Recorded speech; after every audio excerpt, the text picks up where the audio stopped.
Shri Nikhil Mehta is going to speak on rather complex subject, that is on Yoga Vasishtha, which is the gospel of Param. That's a dialogue between Shri Ram and Yoga Vasishtha. So before I invite him, I'd just like to read one chaupai from Ramayana. दासी दास बुलाए बहोरी कुरई सौंप बोले करजोरी सबके सार सवार गुसाई करव जनन जननी की नाई. This is an Adavaita when Bhagwan Ram goes to forest. He is still concerned about his praja.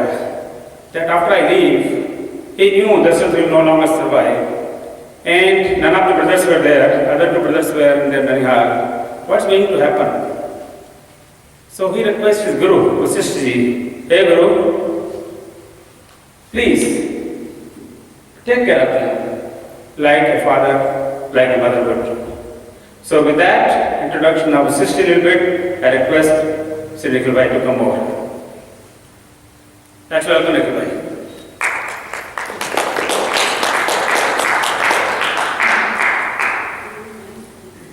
I have the honor of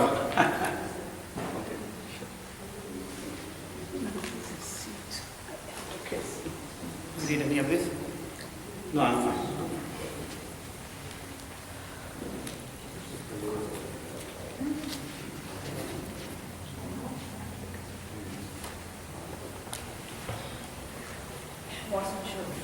Jai Shri Ram. First of all, I would like to thank Omji for inviting me here to speak. I'll briefly talk about the subject and then I will set the stage, what happened, and then we'll go from there. And if I have time, please 5 minutes before my time, let me know. So at 10 minutes, just let me know, okay? And then I will just sum it up quickly. So I'm going to speak on Yoga Vasishtha, which is considered as the highest gospel of Advaita philosophy. We are in the Gaudiaya and I'm talking about Adavaita. But I think it is one of the part of Ramayana, and since we are talking about Ram, I think this would be more appropriate to take. This particular scripture dwells deeper into the most fundamental questions of birth, existence, death, and beyond, about liberation and mukti, moksha. It proclaims that all is one. All is one without second. Advaita. And it also talks about consciousness is all there is. There is nothing else but consciousness. And this is called as Advaita Siddhanta. This is in the form of a dialogue between God and a Guru. It's kind of strange that God is talking with Guru. God is asking question to Guru and Guru is answering. And this comes as a part of Uttar Ramayana, like a dialogue between Arjun, Parth and Parthasarthi Krishna in Mahabharata, in Bhagavad Gita. This comes in Uttar Ramayana. This happens when Ram is at the young age. He is in his teens. He is 16 years of age, and after the studying of scriptures, visiting the holy places of Bharat and Aryavrat, he is sitting at the feet of the Guru, Vasishtha, and inquiring about the most fundamental questions of life, which bothers him. And Sage Vasishtha, with his wisdom, instructs him about the fundamental queries of existence and Ram's place and his kartavya karma, which is kind of similar to this Arjun and Krishna, where he puts down his bow and arrow and says, I don't want to fight. Now this scripture is spanning over 32,000 verses, and it is in 6 different sections. Prakrans, it's called Prakrans in Yoga Vasishtha. The first one is Vairagya, second one is Mumukshu, third is Utpatti, fourth is Sthiti, fifth is Upashama, and the final is Nirvana. So these are the prakranas and sections, and what I'm going to talk about is about 135 verses, which is in the Utpatti Prakrana, Utpatti section of Yoga Vasishtha. And I would like to share with you what my understanding is, what I have understood from that. Now, before we dwell into this, let me set the stage and understand the background, so that this is very important and critical to understand the state of mind at the age of 16 Ram is in. Now, this is how it begins. Sage Vishwamitra comes to Dashrath's palace, and after all the formalities done, Dashrath asked the purpose of his arrival. He says, why have you come here? And he makes a pledge that I will be at your service, my kingdom is at your service, whatever you want, I will do it. And once he says that, Sage Vishwamitra, who has been performing yagyas, he is brimming with tej and what you call, he has an aura that he has worked for a long time for the betterment of humanity, betterment of mankind, and he wanted to become a Brahmrishi. So he is in the process of doing yagyas for the sake. Vishwamitra says that I am performing these yagyas, and all the Rakshasas, all the evil forces are coming and putting hurdles in my way, and I cannot perform these yagyas.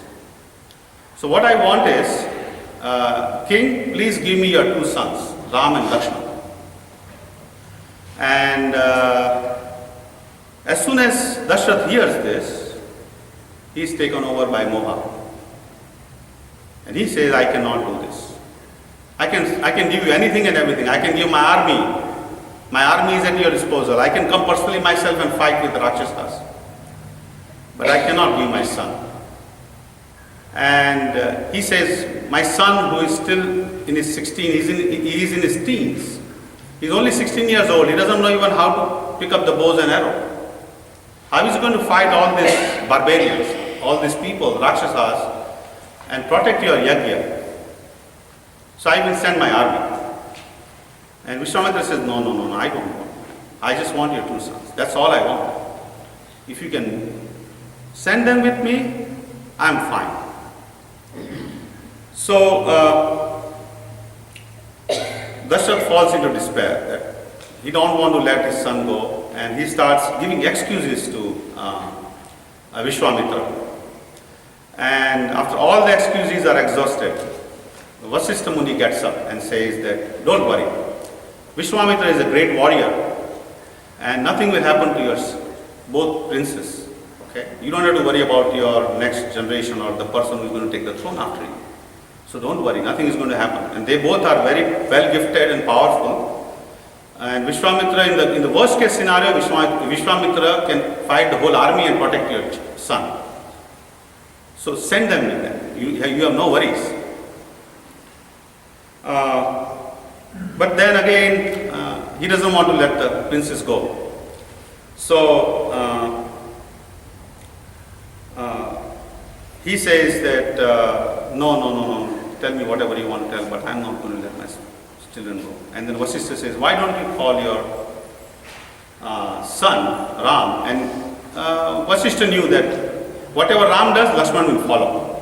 So he said, call your sons, both the princes, to the Sabha in your palace where you are residing, and then we will see what we can do.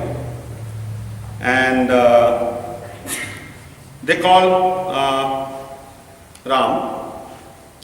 Ram and Lakshman both comes to the palace, and Ram says that after my father told me that after the study of scriptures, I went for a pilgrimage. And when I came back, I lost all interest in this fleeting and changing world. And he was overcome with deep vairagya, dispassion. That this is meaningless. This whole world is meaningless. And he doesn't want to take a next breath if he doesn't have to. It is that kind of dispassion he comes to, that he doesn't want to live anymore. And he's in despair, he doesn't know what to do. And he doesn't know the meaning of everything, even though we all consider him as a god. At that young age, he says that no, this is it, and I have lost interest. And he falls, he keeps silent. And realizing the plight of Ram, first sage Vasishtha pacifies king that don't worry, I will take care of this. And then they both are sitting at the feet of the Guru. And Vasishtha Rishi says, what's up? Tell me what questions do you have? How can I answer your questions? How can I clarify your doubts? And the question and answer section begins at that point in time.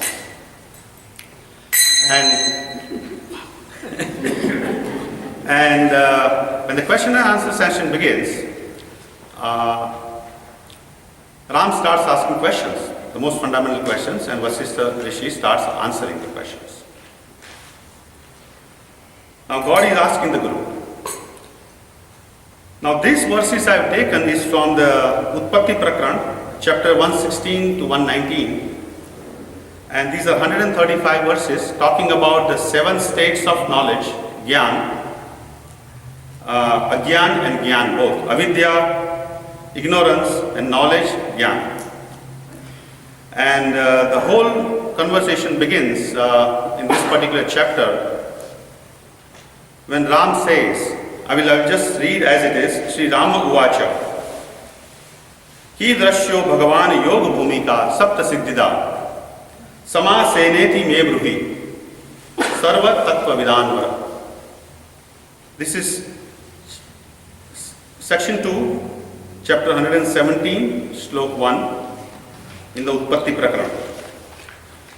And the dialogue, the question after this question, Ram says, tell me, what are the states of knowledge? And I want to know that, and I want to liberate myself from this misery and suffering.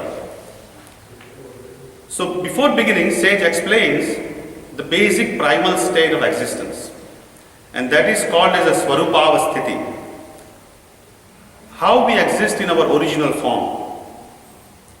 Swarupa, who we are, the free and choiceless awareness, and we exist in the state between arising of one desire and the arising of another desire. So between the two desires, whatever the state we are in, our mind keeps on chattering, and we have desires after desire, there is no break in between. But sage says that between one desire and the arising of the second desire, whatever state we are in is our primal state, that is our Swarup. And this state is considered as a result of enlightenment, the knowledge, where we exist in total peace, where we are, as it is, without any activity, mental activity, yet we are fully aware of our existence. In the present moment, here and now.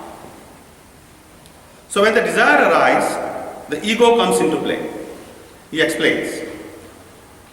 We start thinking and feeling as a separate entity. And that is ignorance. The moment we start feeling separate from this very existence, we start living in ignorance. And when all the desires subside, all the likes and dislikes subsides, we return to our primal state, Swarupavasthiti, where we are not in bondage and hence no liberation. So that is the liberated state itself. So what happens is, in the egoic state, the ever-free self identifies itself with the body. It falls into attachment, moha, and the Atma starts thinking that I am the body, I am the gross body. And the wise sage proceeds. Then let me explain you what are the 7 states of Agyan first, and then I will go into Gyan. So the 7 states of Agyan, he mentions I will take very brief time to explain each one of them, but I've just mentioned it, all the states, and then we'll go a little bit one by one, maybe a few lines onto each state, and then we'll finish it. And if you can give me a couple of more minutes, then it will help. I think that's going to be difficult. I'm sorry. Okay, that's fine. So the 7 states of Agyan are Bij Jagrat. The first one is Bij Jagrat. Jagrat, Mahajagrat, Jagrat Swapna, Swapna, Swapna Jagrat, and Sushupta. And the 7 states of Gyan are Shubhecha, Vicharana, Tanumanasa, Sattvapati, Asansakti, Padartha Bhavini, and Turyaga. Now let us talk about each state in brief. What is Bij Jagrat? The Bij Jagrat is nothing but arising of a desire or a mind or a maya in the pure consciousness. When the consciousness is there, the entire thing is ocean of consciousness. And in that, the first desire arises. And that is Ekoham Bhavusyam Rajaya. That's what our scripture says. That I am one, I want to become many. And this state cannot be explained in words. Because that is even before the primal state. So that's where everything begins.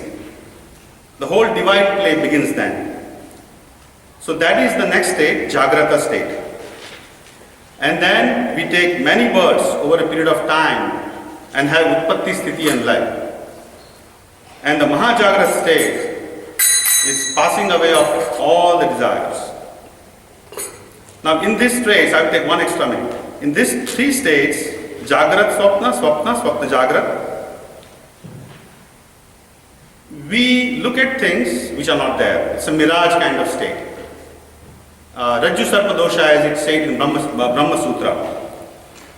And we all go between all these 3 states, daydreaming, swapna, and we are sleeping a little bit awake. So we are just constantly moving between these states. And the last one is Sushupta, where we are in totally inanimate state. So we are like a stone, where we don't know where we exist or not. Not even eye is also not there. So then sage Vasishtha tells Rama that these are the states. And he says, "Oh Anaga, oh deathless one, you need to know the Jnana, overcome all these states and don't keep on circulating between these states where most of the people are in this state." So then he starts explaining all the 7 states of Jnana. And since we don't have time, probably I will talk about it next time, or if we have a time in the end, let me know and I will finish it. Thank you very much.